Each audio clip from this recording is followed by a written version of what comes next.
राजस्थान की रेत में दबे हुए इतिहास की कहानियां यूं तो अनगिनत हैं, लेकिन कुछ रहस्य ऐसे होते हैं जिन्हें समय भी पूरी तरह से उजागर नहीं कर पाता। यह कथा है एक रानी की, जिसने अपने जीवन को राज्य, संस्कृति और कर्तव्य के लिए समर्पित किया। यह कहानी केवल सत्ता की नहीं, बल्कि साहस, प्रेम, विश्वासघात और रहस्यों से भरी है। सन 1657 मेवाड़ की धरती पर एक महल खड़ा था।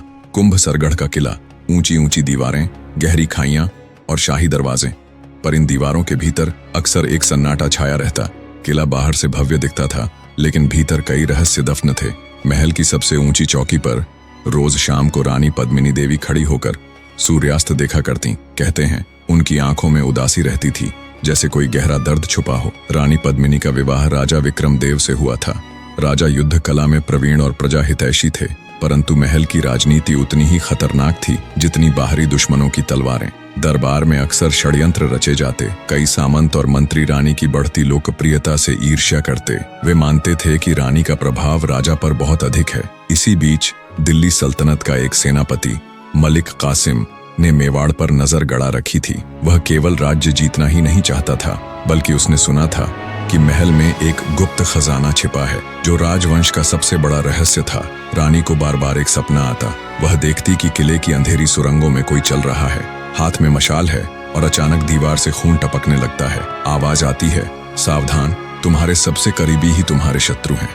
रानी इस सपने से अक्सर जाग जाती, पसीने से भीगी हुई। उन्होंने यह बात केवल अपनी दासी लक्ष्मी को बताई। दासी ने डरते हुए कहा, रानी साहिबा, ये देवताओं का संकेत है, आपको सतर्क रहना चाहिए। एक रात जब पूरा किला सो रहा था, रानी ने अपने सपने का पीछा करने का निश्चय किया। वे चुपके से महल के पुराने हिस्से में पहुंची। वहां एक टूटी हुई दीवार के पीछे एक छिपा दरवाजा था। दरवाजा खोलते ही एक लंबी सुरंग मिली, जिसकी दीवारों पर पुराने चित्र उकेरे हुए थे।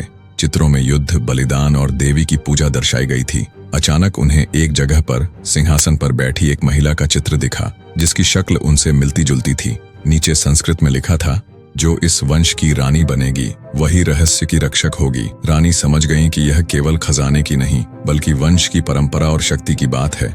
अगले दिन दरबार में एक संदेश आया। दिल्ली सल्तनत का सेनापति मलिक कासिम युद्ध की तैयारी कर चुका है।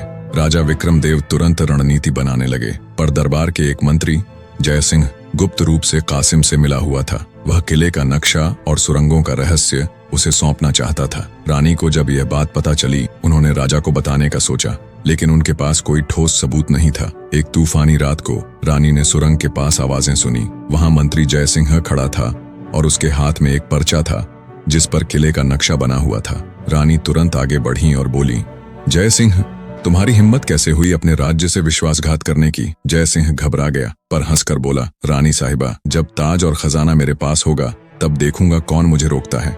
तभी उसने अपनी तलवार खींच ली। रानी पद्मिनी ने बिना डरे अपनी कटार निकाली। दोनों के बीच भयंकर युद्ध छिड़ गया। सुरंग की मशालें बुझने लगीं, अंधेरा बढ़ गया। लड़ाई के दौरान रानी ने जय सिंह को घायल कर दिया। वह गिर पड़ा, लेकिन जाने से पहले वह बोल गया, तुमने मुझे रोक लिया, पर कासिम कल सुबह यहां पहुंचेगा और तब यह किला नहीं बचेगा। रानी समझ गई कि असली परीक्षा अभी बाकी है। रानी ने तुरंत महल के प्राचीन मंदिर में जाकर देवी दुर्गा की पूजा की। उन्होंने प्रतिज्ञा ली, यदि मुझे अपने राज्य और संस्कृति की रक्षा करनी पड़ी, तो मैं अपने प्राण भी न्यौछावर कर दूंगी। कहते हैं उस रात मंदिर की घंटियां अपने आप बज उठीं और दीपक बिना तेल के जलने लगे। यह देवी का आशीर्वाद था। सुबह होते ही दिल्ली की सेना ने किले को घेर लिया। राजा विक्रम देव अपनी सेना लेकर निकले।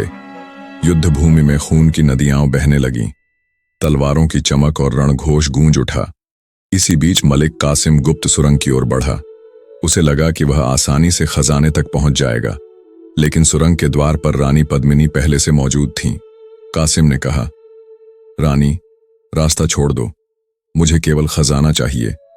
रानी ने दृढ़ स्वर में उत्तर दिया, यह खजाना धन का नहीं, संस्कृति और आत्मसम्मान का है। इसे कोई बाहरी शत्रु छू भी नहीं सकता। दोनों में भयंकर युद्ध हुआ। रानी की आंखों में अग्नि और चेहरे पर तेज था। उन्होंने पूरी शक्ति से लड़ते हुए कासिम को परास्त कर दिया। कहते हैं जब कासिम गिरा तो सुरंग की दीवारों से एक अजीब आवाज आई, मानो स्वयं इतिहास ने गवाही दी हो। लेकिन युद्ध भूमि में राजा विक्रम देव गंभीर रूप से घायल हो चुके थे। रानी उनके पास पहुंची। राजा ने उनका हाथ पकड़कर कहा, तुमने मेरी रानी बनकर नहीं बल्कि इस वंश की रक्षक बनकर इतिहास रच दिया। राजा की अंतिम सांस के बाद रानी ने निर्णय लिया कि वे अब अकेले इस राज्य की रक्षा करेंगी। उन्होंने जौहर कुंड में प्रवेश किया, पर यह बलिदान हार का नहीं बल्कि अमृतत्व का प्रतीक बना। कहते हैं उस दिन के बाद किले की सुरंग हमेशा के लिए बंद कर दी गई। कोई नहीं जानता कि वह खजाना क्या था, स्वर्ण, रत्न या कोई प्राचीन ज्ञान। पर प्रजा आज भी मानती है कि रानी पद्मिनी का आत्मबल ही वह खजाना था जिसने मेवाड़ की संस्कृति को जीवित रखा। और आज भी जब कुंभसरगढ़ किले की दीवारों पर शाम की लालिमा पड़ती है, लोग कहते हैं कि रानी की परछाई चौकी पर खड़ी दिखाई देती है, अपने वंश की रक्षा करती हुई। यह कहानी केवल एक रानी की वीरता नहीं बल्कि भारतीय संस्कृति की उस परंपरा की है जिसमें सम्मान को सोने चांदी से बड़ा खजाना माना गया। रानी पद्मिनी का यह बलिदान हमें सिखाता है कि विश्वासघात चाहे भीतर से आए या हमला बाहर से, यदि आत्मबल और संस्कृति की रक्षा का संकल्प हो तो कोई भी शक्ति राष्ट्र को परास्त नहीं कर सकती। अगर वीडियो पसंद आई हो तो वीडियो को लाइक और कमेंट करना ना भूलें। मिलते हैं अगले वीडियो में।